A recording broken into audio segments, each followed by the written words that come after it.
Comment tu dis, pardon? Chers auditeurs, bienvenue dans le Mouton à 5 pattes. Bonjour à tous et bienvenue dans le Mouton à 5 pattes. Pour cet épisode, je ne pouvais pas l'enregistrer sans...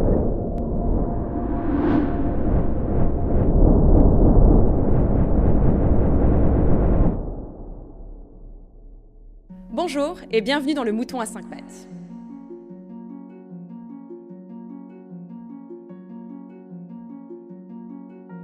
Aujourd'hui, je reçois un invité très spécial, qui n'est moins d'autre que Stéphanie, la voix du Mouton à 5 pattes.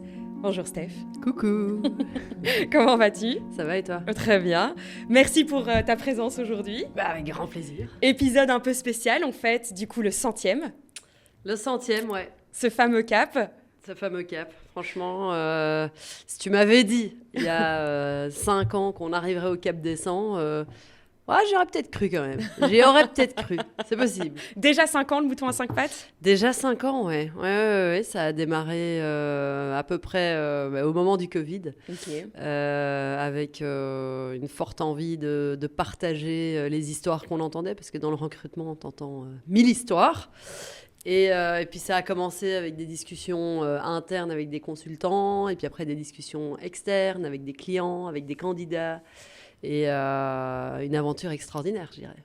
Ah bah écoute, j'ai préparé quelques questions pour ce fameux épisode. On va revenir un petit peu sur les épisodes passés, Okay.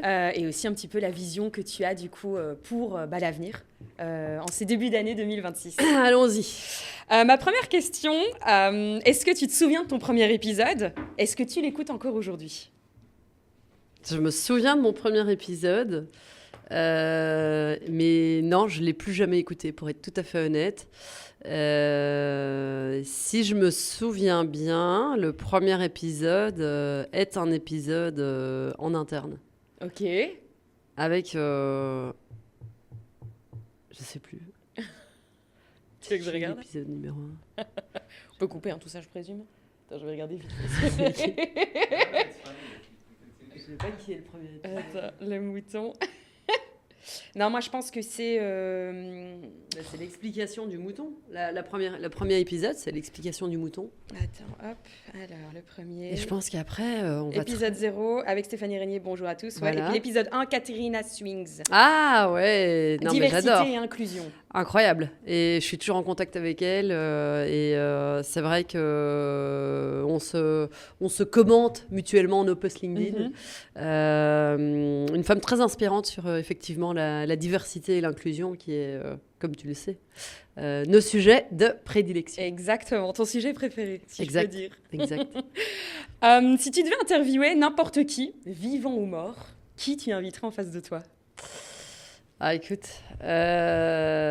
franchement, sur le côté clivant, j'aimerais beaucoup inviter Donald Trump. Ok. Surtout en ce moment, pour savoir un petit peu qu'est-ce qu'il a réellement dans le cerveau et ce qui se passe à l'intérieur, comment ses neurones se connectent. Franchement, il y a beaucoup de choses. Il est très clivant, donc je pense que l'avoir dans un podcast, ça doit être assez roots, ça doit être assez sympa dans les réponses. Donc, franchement, j'aimerais beaucoup l'avoir, mais vu que c'est un podcast francophone, ce sera un petit peu compliqué. J'aimerais beaucoup avoir Xavier Niel de Free. Julia de Funès, la philosophe qui est un petit peu mon gourou philosophique. Voilà, je dirais que ça, c'est les trois. Anglais, forcément, Michelle Obama. Notre ami Michelle. Exactement. Mich pour les intimes. Je pense qu'elle doit avoir... elle a un beau parcours, une belle histoire qui, à mon avis, n'est pas finie. Un prisonnier comme Sarkozy, peut-être. Ok. Le séjour en prison le plus court de l'histoire et qui fait vendre beaucoup de livres assez intéressants. Donc, ce serait un petit panel de personnalités que j'aimerais beaucoup rencontrer et dont j'aimerais vraiment comprendre la réflexion et le parcours, quoi. Je rebondis sur Sarkozy, toi qui aimes bien du coup les bouquins et qui fait des reviews d'ailleurs sur ça toutes les semaines. Est-ce que le bouquin est dans la liste des livres à lire? Écoute, Le bouquin était dans la liste, Ah. mais il n'y est plus. Il est sorti de la Passage palle, éclair. de la pile à lire, parce que j'ai écouté ces 2 podcasts. Enfin, le podcast, il a fait 2, il a enregistré 2 podcasts, mais il en a fait un récemment avec Légende, Guillaume Play. Et apparemment, mes copines qui ont lu le livre m'ont dit 100%. C'est fidèle au du podcast se trouve dans le livre, il y aura aucune autre information. Donc non, je l'ai sorti de ma pile à lire pour le moment. Steph, si ton micro pouvait parler, que dirait-il de toi? De moi? Ouais. Que je suis très curieuse, parfois trop. Que je pose peut-être trop de questions liées à la curiosité. Il dirait que... Qu'est-ce qu'il pourrait dire?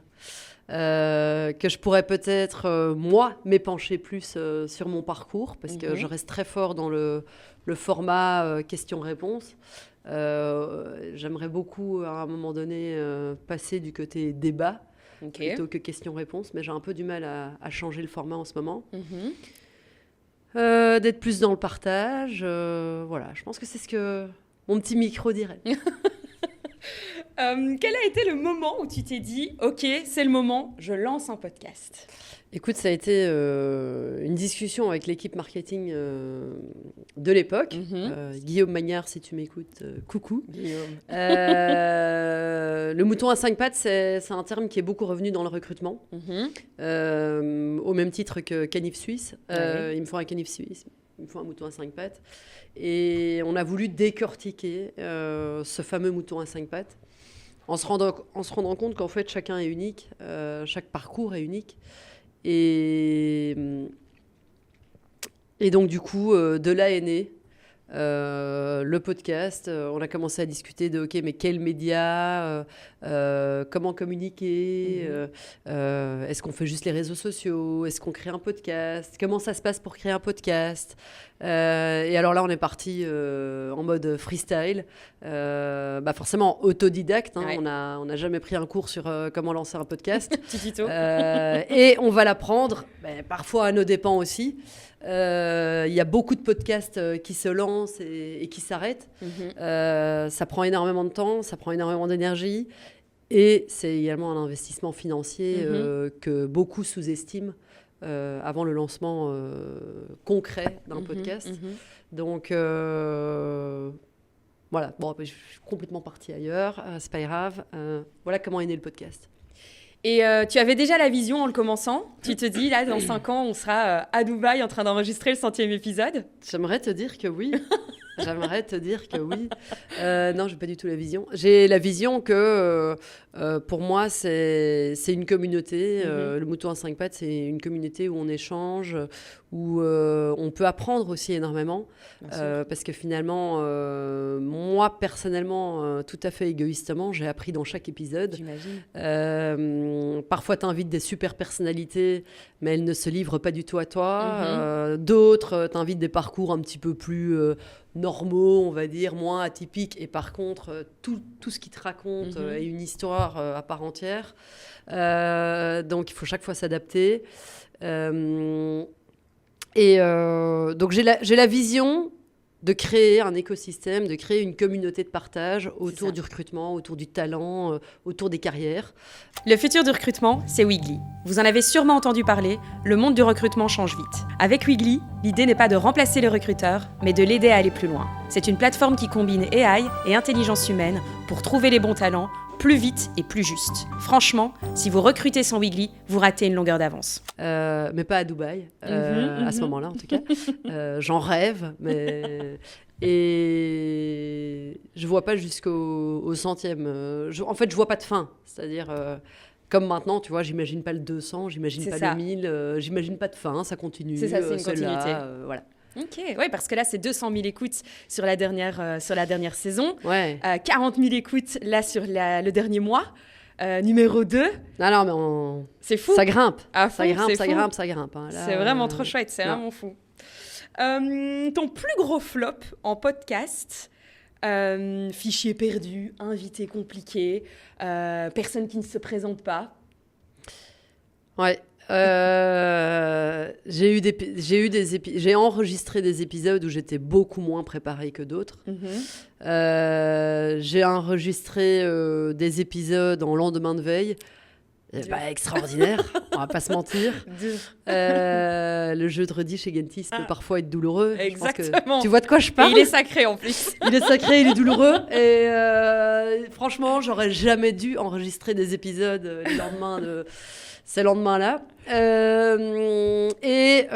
Pour moi, le plus gros challenge, comme je te disais juste avant, c'est l'intervenant qui ne se livre pas, l'intervenant qui répond, qui formule des réponses très courtes et où tu dois tout le temps rebondir, tu dois continuer à poser des questions et c'est en mode ping-pong, il n'y a pas de conversation. Ça, c'est vraiment compliqué parce que tu peux pas vraiment... tu sais pas trop à l'avance. Dans les gros podcasts, ils font des préparations avec l'intervenant, il y a des calls, il y a des conférences, ils prennent vraiment le temps. Moi, j'ai pas le temps de faire ça, j'ai un autre job full-time.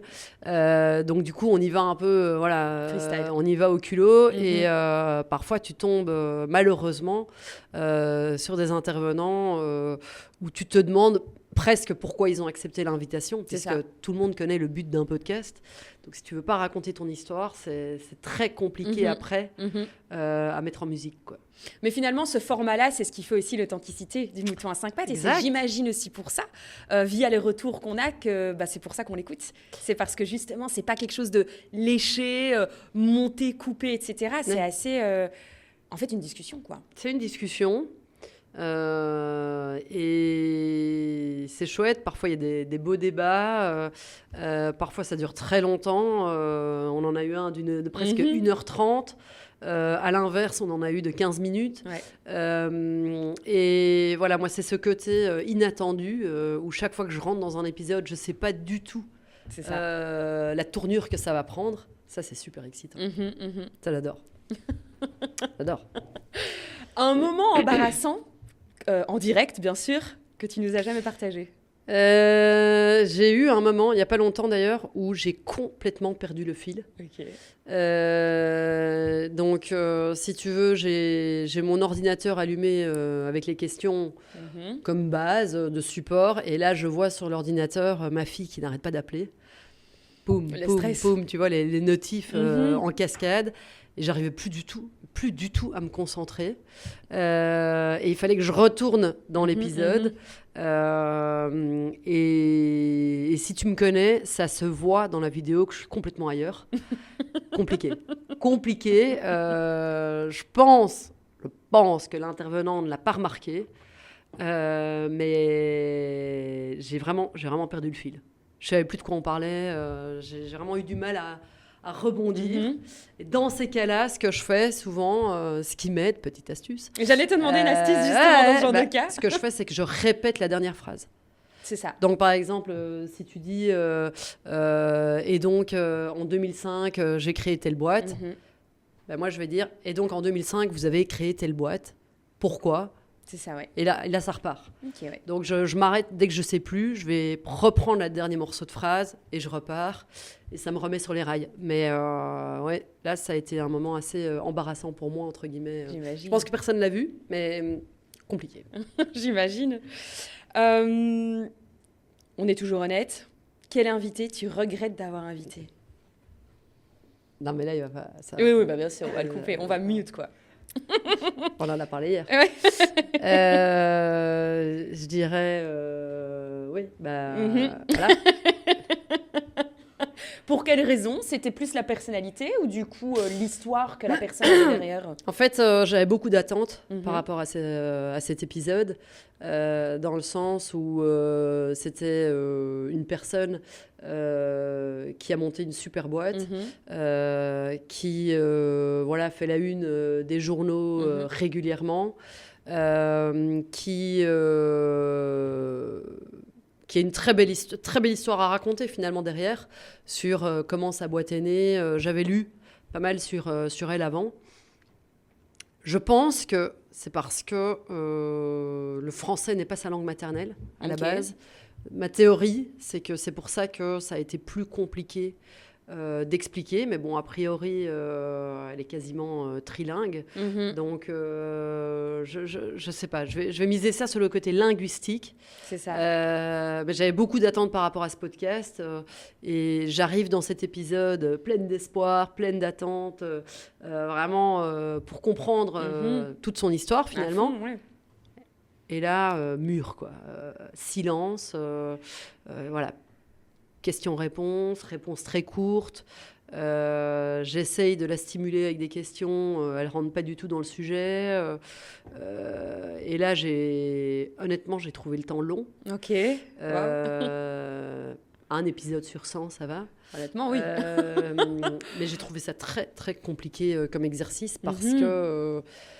Et j'en suis ressortie assez déçue finalement, en mode flop, purée, voilà. Dommage finalement. Oui. C'est ça. Ouais, franchement, très dommage. Oh mince. Bah bon, voilà, c'était dans les premiers épisodes, c'était il y a longtemps, donc voilà. C'est ça. C'est du passé. Exactement. Tu fais quoi quand quelqu'un te raconte vraiment une anecdote ou une info qui ne t'intéresse absolument pas et que tu estimes ne va pas intéresser évidemment ton audience? Je passe à autre chose, je pose d'autres questions. À l'inverse, je trouve ça très compliqué. J'ai eu des intervenants très bavards, ultra intéressants. Donc ça, moi, j'adore. Les bavards, c'est le plus facile, on va dire. Mais par contre, parfois, tu leur poses une question A et ils répondent B et ils partent. Mais voilà, c'est ça. tu as posé une question au nord, ils partent au sud. Il faut les ramener au nord.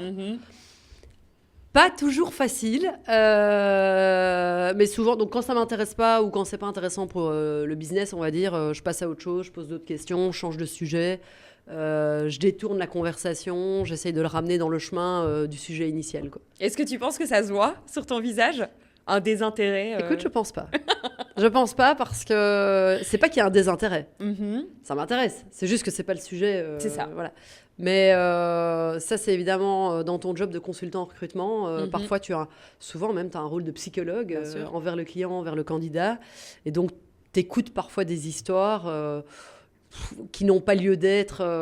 Tu vois, genre typiquement, la candidate qui t'explique toute sa vie avec son mari, C'est ça, oui. qui t'explique d'autres problématiques pas du tout professionnelles. C'est ça. Et tu essayes de ramener la conversation. Donc, j'ai vraiment été bien entraînée les 15 dernières années à ramener des conversations sur des sujets essentiels. Non, je pense pas que ça se voit. Ok. Est-ce que ton propre podcast t'a déjà saoulé? Est-ce que mon propre... C'est marrant, elle se balade avec des lunettes de soleil. Bon, bref. Typiquement Dubaï, il se balade avec des lunettes de soleil à l'intérieur, en plein hiver. Ok. Qu'est-ce qu'on disait qui m'a saoulée? Non. Jamais. Non, honnêtement, non. Bah, je te dis, cet épisode-là, avec cet entrepreneur, ça m'a saoulée parce que je voulais vraiment en savoir plus et je suis restée sur ma faim. C'est ça. C'est vraiment celui-là, voilà. Est-ce que tu réécoutes ton podcast de temps en temps, certains épisodes? Jamais. Pour quelle raison? J'ai pas le temps. Et en fait, moi, je suis toujours dans l'avenir, façon de parler. Beaucoup de mal. De manière générale, j'ai beaucoup de mal à retourner dans le passé. Ok. Donc, non, j'écoute pas, j'avance. Je cherche des nouveaux intervenants, des nouvelles histoires. Je ne réécoute jamais, non. Ok. Si demain, ce qu'on ne souhaite évidemment pas, le mouton à 5 pattes s'arrête, qu'est-ce qui te manquerait le plus? Et à l'inverse, qu'est-ce qui ne te manquerait absolument pas? Ce qui me manquerait le plus, c'est les échanges, le partage, écouter les histoires, mettre en lumière des personnes que personne ne connaît finalement, parce que c'est pas un podcast qui a vocation à amener des stars, on va dire, façon de parler. Ça, j'adore. Ce qui ne me manquera pas, c'est les instants d'avant, c'est-à-dire voilà, préparation des micros, des caméras, l'attente avant de commencer. Ça me rend complètement dingue. J'aime pas du tout les 10 minutes d'avant où il faut attendre le fine-tuning, il faut que tout soit prêt. Pas du tout. Tu es de nature impatiente? Je sais pas, à toi de me dire. Oula, Joker. Non, la patience, c'est pas du tout mon fort. Non, là, j'avoue, j'ai pas du tout. J'ai du mal à voir plus loin que demain. Donc, quand tu me dis que une deadline est reportée à 1 semaine ou à 2 semaines, je pleure, quoi. Voilà, Frustration. ah non, là, chaque fois qu'un client nous dit ah mais voilà, non, mais c'est reporté. Alors, t'arrives en réunion, il te dit j'ai besoin d'un candidat pour hier. Ouais. Ça, c'est exactement ce qu'il me faut. Et puis tu rentres dans le processus. Ouais, non, mais finalement, on va encore attendre, clôture des budgets, encore 1 mois. Et là, j'ai beaucoup de mal. Beaucoup de mal, ouais. Ultra impatiente. Est-ce que c'est applicable pour tous les pans de ta vie ou c'est plus spécifique aux professionnels ? Je suis quelqu'un d'impatient. Par contre, je comprends que la persévérance est nécessaire dans la plupart des cas. Ok. Donc, c'est pour ça que je pense plutôt long terme. Je pense à l'objectif final. Les tâches... ce que je dis toujours, quand tu penses à l'objectif final, tu réfléchis pas à si tu aimes bien ou tu n'aimes pas une tâche. Donc, les tâches qui m'ennuient au plus haut point... je commence pas à me dire oh non, j'ai pas envie. Non, je le fais parce que voilà, à un moment donné, tu dois manger ton pain noir, façon de parler. Donc tu dois le faire, ça fait partie du chemin. Il n'y a pas de réflexion, il y a une discipline, quoi. Donc impatiente, oui, mais disciplinée, persévérante aussi, quoi. Ok. Voilà. Ok, le bon combo finalement. Je ne sais pas. Te rappelles-tu le moment où tu t'es dit tiens, ce que je suis en train de faire avec les invités, etc., les échanges qu'on a, ça a un impact? Je vais commencer par l'inverse. Il y a eu 2-3 moments dans le mouton où j'ai pensé à arrêter. Ok. Parce que c'est un gros investissement de temps, c'est un gros investissement financier qui n'a pas forcément une rentabilité très tangible. Donc je me souviens de moments où des clients, des entreprises ont contacté Gentis en disant on veut travailler avec vous parce qu'on écoute le mouton. Ça, là, tu réalises que tu as un impact, tu réalises que les gens t'écoutent et qu'ils comprennent l'authenticité derrière. Le problème, c'est que tu n'as pas souvent ce genre de feedback. Donc, en fait, tu es un peu dans un tunnel où il n'y a jamais forcément, il n'y a pas souvent de la lumière. Et c'est pour ça qu'il faut vraiment, j'insiste là-dessus, mais il faut vraiment commenter, partager, liker tous les podcasts, pas uniquement le mouton, mais vraiment de manière générale. Il faut motiver les podcasts et ceux qui se lancent aussi parce que c'est très très compliqué de garder l'énergie au quotidien sans jamais avoir de feedback ou très rarement. C'est vrai. Donc voilà. À l'inverse, déjà eu des haters, des personnes qui t'envoient des commentaires pas chouettes ou vraiment, tu vois, tu sens une haine éventuelle, un désintérêt, des gens qui se permettent, comme on est sur Internet, tout et n'importe quoi. Ça m'est pas arrivé avec le mouton. Tant mieux, touche du bois. Ça m'est arrivé dans d'autres vidéos sur les réseaux sociaux. Le mouton, c'est jamais arrivé, non. Okay. Mais quelque part, je trouve ça presque dommage, dans le sens où j'aimerais susciter plus d'interactions, plus de commentaires, qui soient positifs ou négatifs, mais au moins susciter un débat.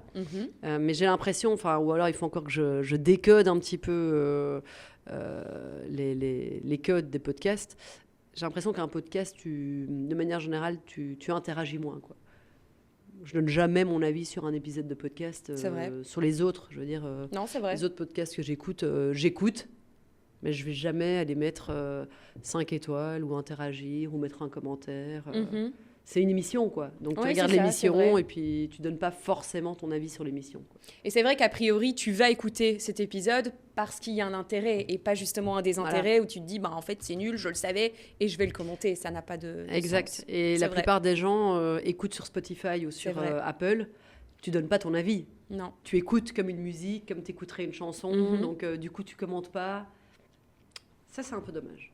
Dans quel contexte, justement, t'écoutes un podcast? Pas le tien, du coup, mais les autres. Alors, typiquement, pour prendre l'exemple de Légende, les titres sont quand même ultra racoleurs. Ouais. Donc, il y a des moments où tu as envie d'en savoir plus, quoi, tu vois. Uh-huh. Tu veux savoir. Ce que j'écoute le plus, c'est les histoires entrepreneuriales, les histoires business et les histoires de politiciens clivants, on va dire. Sarkozy, typiquement. Ça, j'aime beaucoup, ouais. Et tu fais ça du coup pendant ton temps libre? À quel moment de la journée? Il y a des petits moments où tu te dis tiens, c'est ma minute podcast entre guillemets, ou c'est vraiment quand il y a un épisode qui te parle, voilà, tu prends du temps pour l'écouter? Écoute, la plupart du temps, c'est en voiture. Que voilà, on met sur la radio et on écoute. Ouais, 90% des cas, c'est en voiture. Ok. Ouais. T'as des enfants? Tu les inities au podcast? Ouais, alors ils détestent. Ok. Ils détestent Oui, ils sont écouter encore jeunes. les épisodes qu'on écoute sur les histoires entrepreneuriales. J'imagine. Après, parfois, ils aiment quand même bien. Récemment, on a écouté l'interview de Carlos Ghosn, donc qui a fui le Japon dans une petite caisse. Et donc, il explique sa fuite. Là, les enfants étaient quand même... J'imagine. Là, on était dans un thriller, quoi. Ah, Donc, non, là, ils ont bien aimé l'histoire. Ok.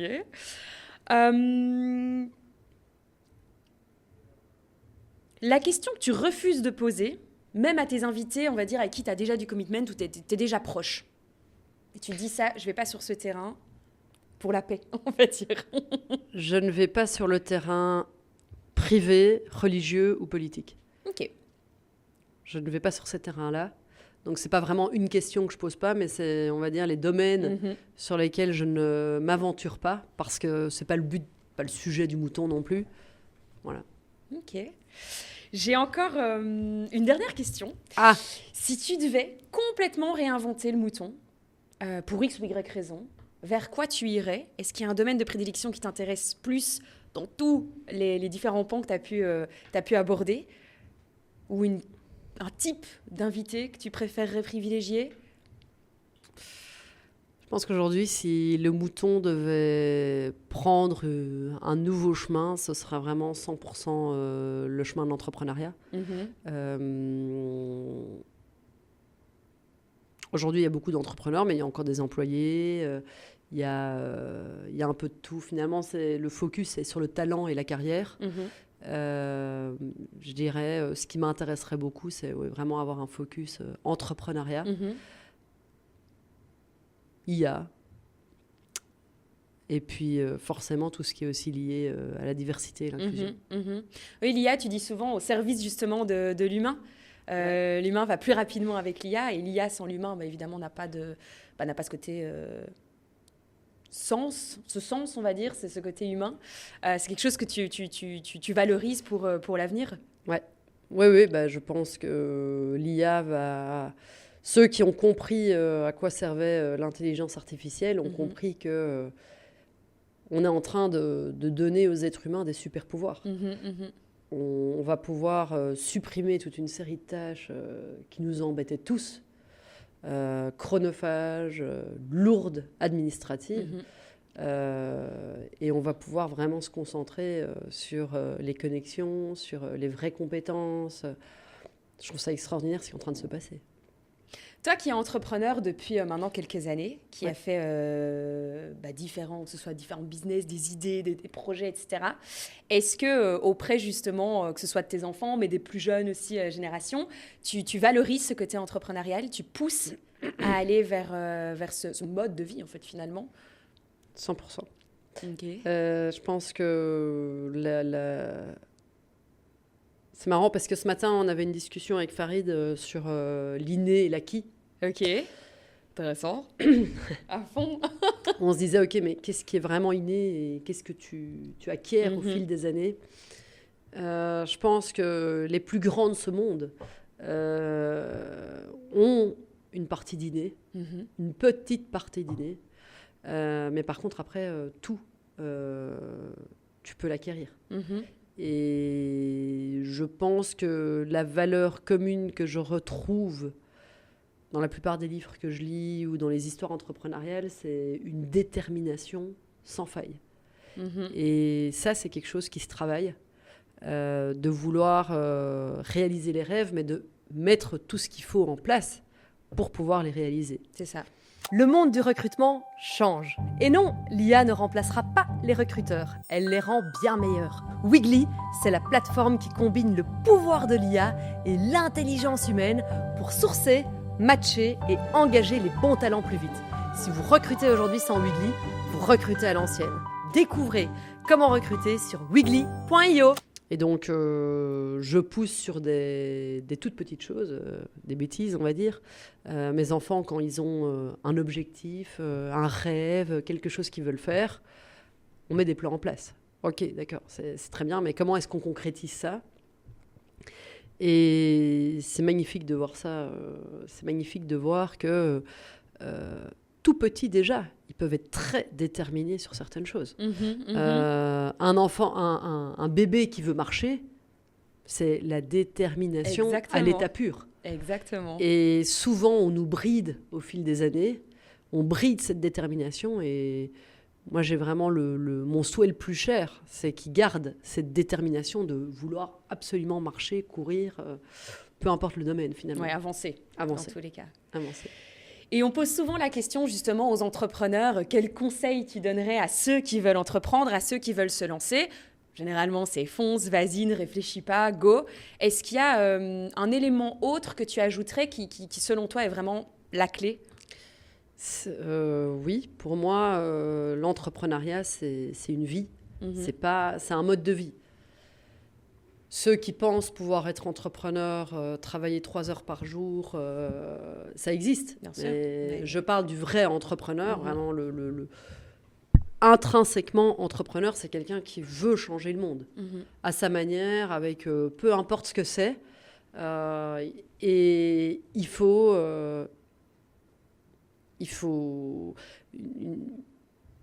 l'entrepreneuriat, c'est un mode de vie où il y a énormément de sacrifices.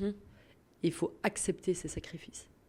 Si tu n'acceptes pas ces sacrifices, si tu n'acceptes pas de travailler dur, si tu n'acceptes pas d'être discipliné, d'avoir une routine, de faire des choses que tu n'aimes pas, de te prendre des portes, de te prendre des murs, si tu n'acceptes pas de secouer le cocotier, ne te lance pas dans l'entrepreneuriat. Et vraiment, je parle vraiment de créer une entreprise, de créer de la valeur, de gérer des équipes. Ça demande énormément d'énergie et de sens du sacrifice. On voit souvent les bons côtés de tous ces milliardaires qui sont sur leur yacht en été. Voilà. Ça fait, bonsoir. Voilà, ça vient derrière avec énormément de travail.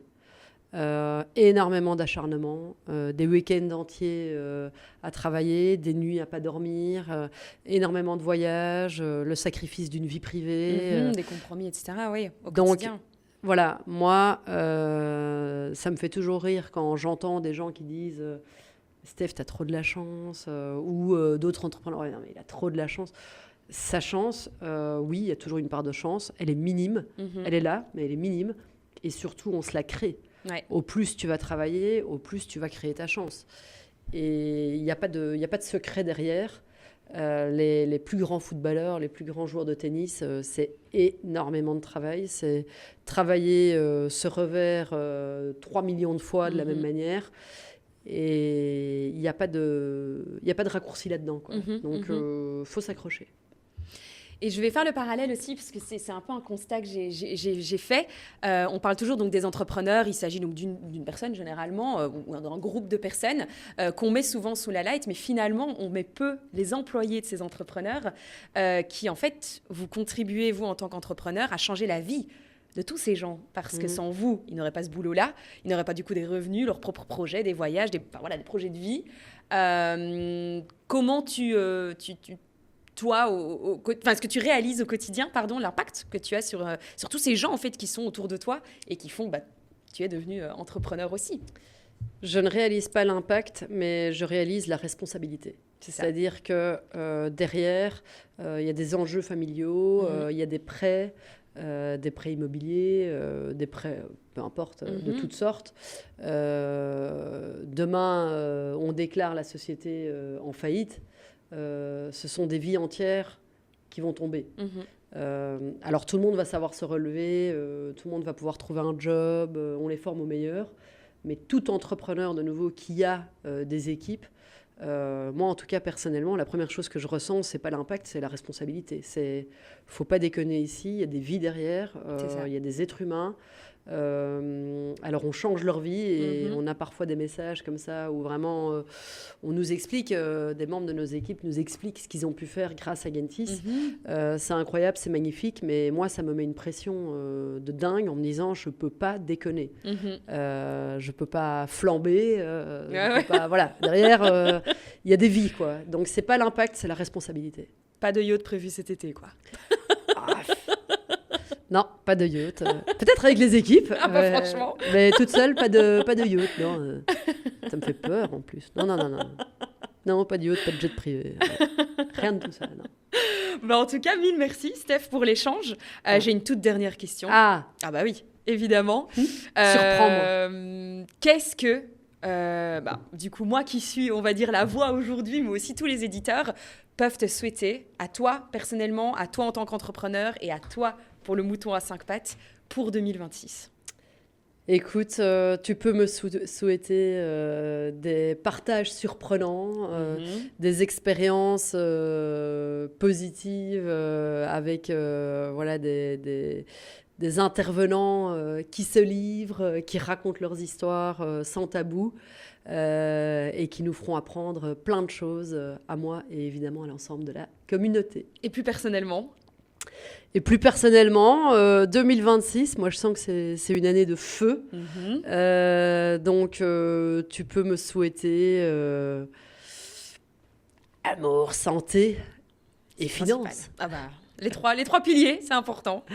Mille merci Steph en tout cas pour ton temps et pour du coup cette transparence que tu as eue et sur toutes les petites anecdotes que tu nous as partagées. Merci Eva.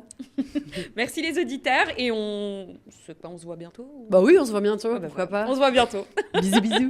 Merci. Ciao.